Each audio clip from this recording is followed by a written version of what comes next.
Marks, Mississippi, a small town in the Delta, a town with approximately 1,500 residents. No supermarket, no hospital within 20 miles, no jobs, and no musical opportunities for a group of middle school children that we are going to visit.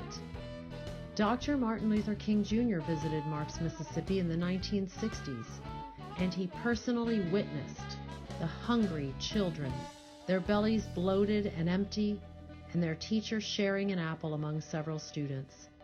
In 1968, the mule train started in Marks, Mississippi as a part of Dr. Martin Luther King Jr.'s Poor People's Campaign, which helped lead to the food programs and free lunch programs we have today.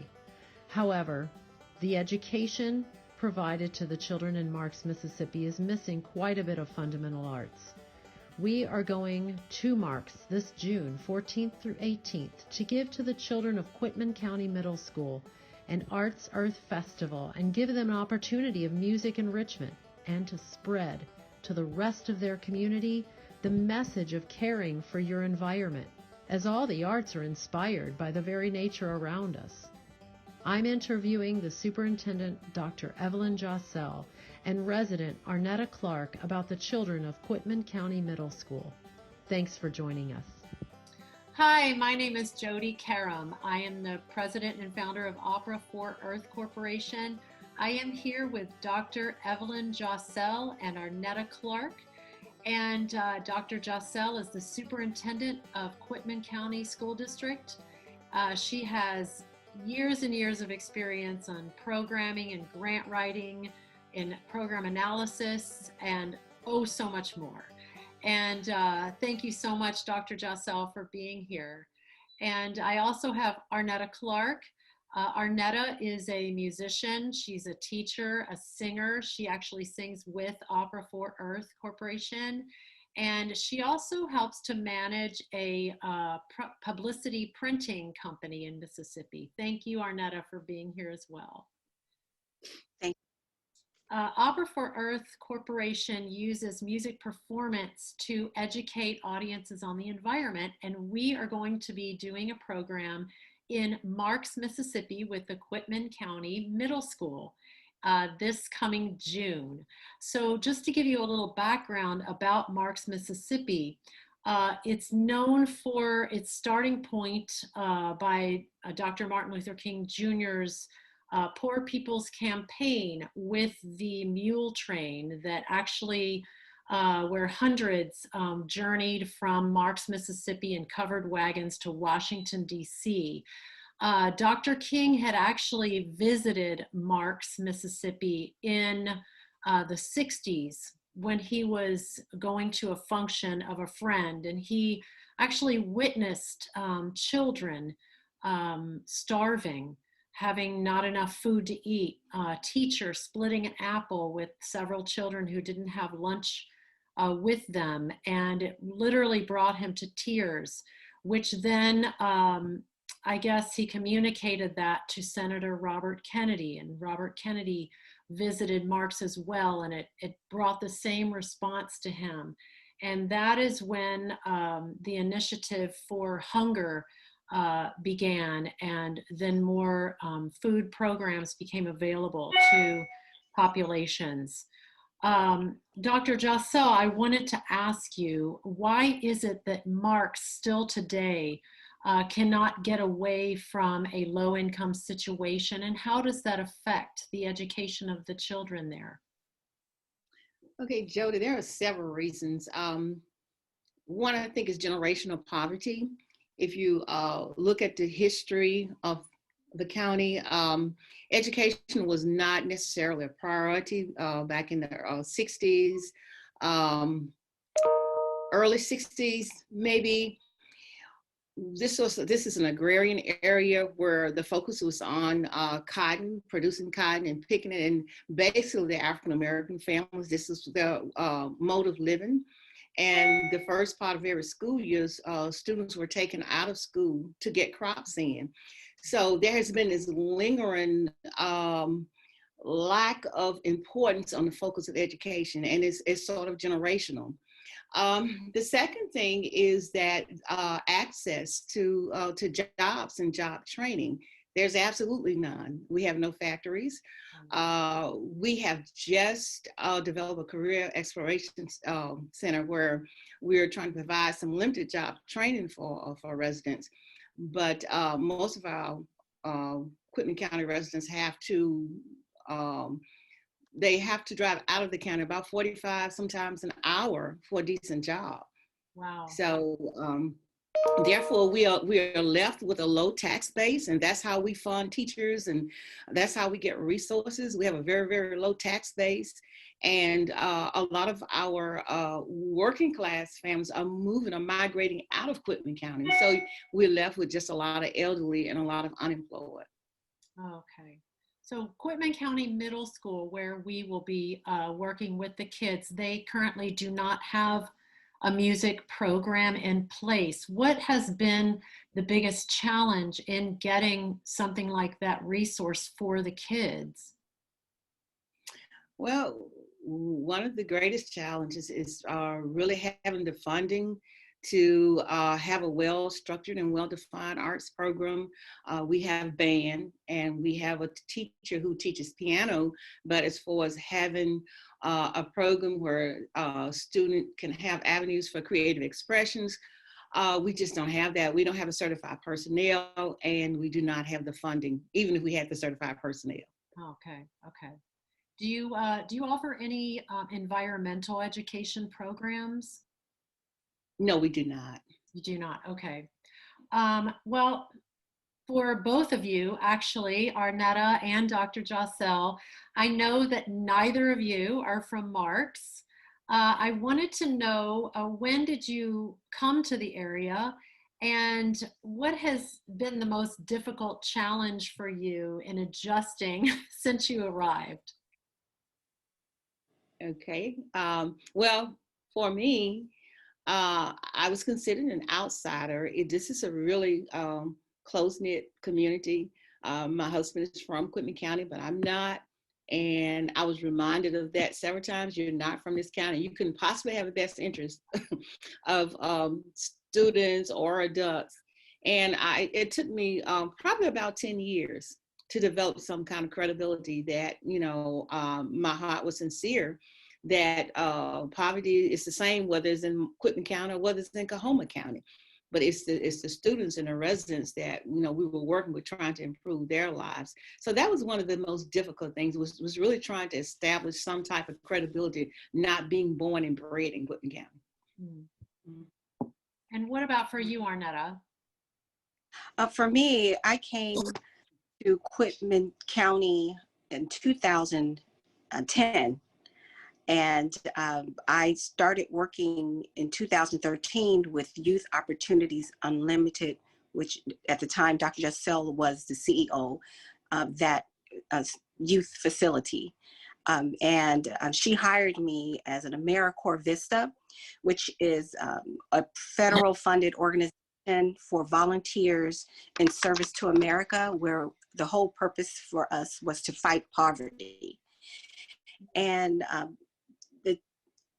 I would imagine the challenge for me mostly was seeing the poverty there, because I have, I read about it on the history books, I see documentaries, but to actually be placed within the community and with certain impoverished areas, I think because of Dr. Jossell's presence, I didn't have it so hard. So mostly her reputation preceded her, and which made my job more easy to get involved in the community, and to get the community involved in the children in the community. So they were more comfortable with me because of her.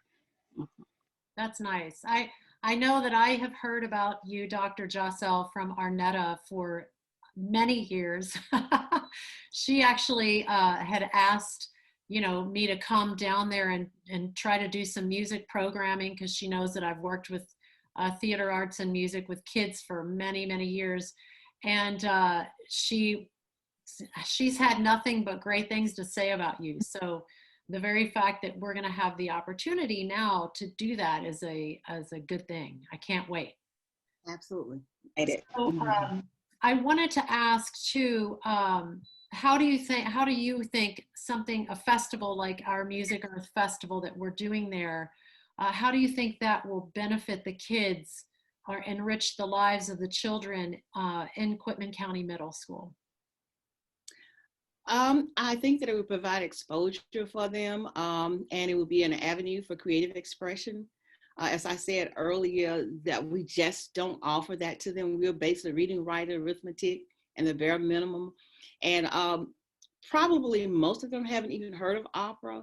And I think this would really broaden their horizon tremendously. You know, they are exposed and actually able to participate in such a venture. And what do you think, Arnetta? I know that you have an opera background. So coming from your perspective, being a classical singer who now lives in Batesville, which is right next to Marks, Mississippi, how do you think that this will help the kids there? Well, I think it would not only help the kids, but also help the community.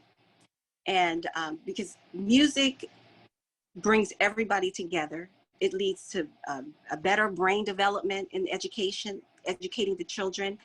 It increase human connection and emotion. So, and I think Opera for Earth Festival will just bring that all together, and it'd be helpful to bring the community together as well. It's going to be an eye opener because not, you know, the children and the community are mostly exposed to popular music, things of that nature. And like Dr. Jossell said, they do have the band that's very popular also in the community.